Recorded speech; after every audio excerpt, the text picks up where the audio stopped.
The 2025 Formula One season has given us a story that feels ripped straight out of racing folklore. McLaren, one star to glory, has found itself in a position of ultimate power, leading the Drivers' Championship with not one but two contenders from within their own garage. Oscar Piastri versus Lando Norris. Two young lions, both hungry for their very first world championship, both refusing to back down. And now, with just 9 points separating them, this rivalry is on the verge of boiling over. But beneath the glamour of podium celebrations lies a dangerous truth. Strategy calls, split-second decisions, and even subtle radio messages are feeding the fire between these teammates. David Coulthard has already sounded the alarm, warning McLaren that what we're witnessing is not simply a battle between colleagues, but a war between rivals, where one's triumph will always mean the other's despair.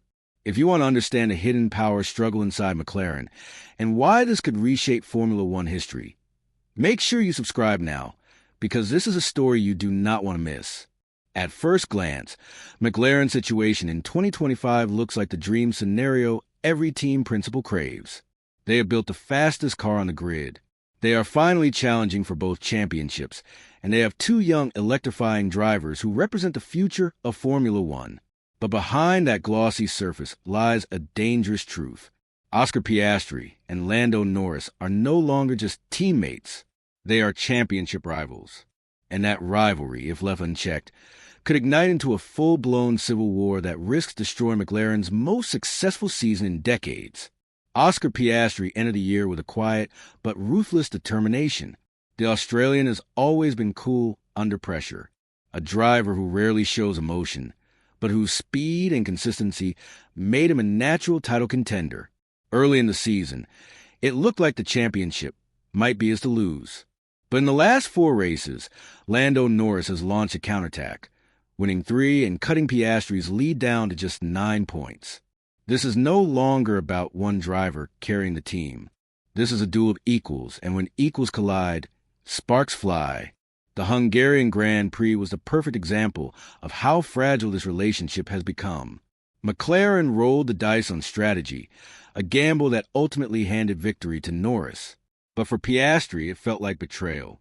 As he prepared for his final pit stop, his engineer asked him whether he wanted to shut down Charles Leclerc's slim hopes of victory or focus solely on beating Norris. His reply was brutally honest. "I don't really care about Leclerc.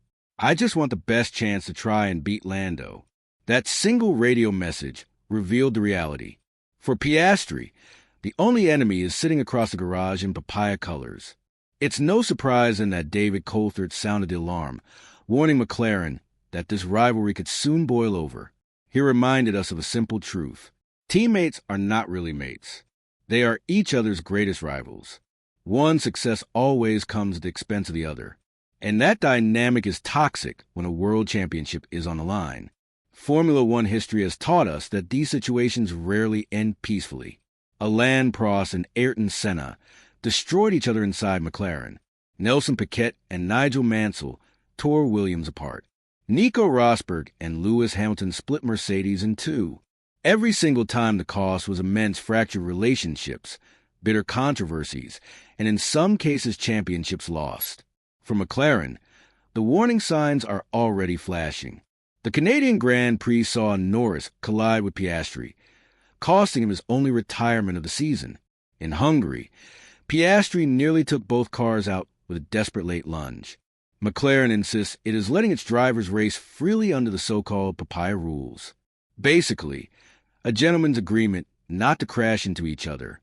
But history shows us that when the stakes are this high, such rules eventually crumble because in the heat of battle, no driver wants to be second best. Zach Brown, ever the politician, has tried to position McLaren as the calm voice of reason. He insists both drivers will be given equal opportunities, no hidden team orders, no bias.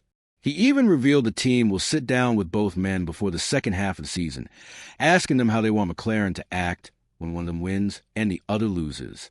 On paper, this sounds like a clever way to diffuse tension. In reality, it's a sign of just how dangerous this situation has become. Brown knows one of his drivers will walk away devastated at the end of the year, and how McLaren manages that moment could decide the team's future. But here's the dilemma. Neutrality is a fantasy in Formula One. Every strategy call, every pit stop, every tiny decision can swing momentum towards one driver and away from the other. Just ask Piastri how neutral Hungary felt. To him, it was the moment McLaren tipped the scales towards Norris. And for Norris, who has waited years for a title-worthy car, there will be no appetite to play second fiddle. He knows this could be his one shot, and that's exactly what makes the situation so combustible. If the rivalry between Norris and Piastri spirals into reckless fighting, McLaren risks losing everything. Imagine another Canada-style collision, only this time with both cars out. Not only would constructors' titles slip away, but McLaren could hand the driver's crown to a rival like Mercedes or Red Bull without even realizing it. The psychology of the battle is just as fascinating as the strategy. Norris is emotional, expressive, and desperate to prove himself after years of near misses. Piastri is icy, calculated, and unwilling to compromise.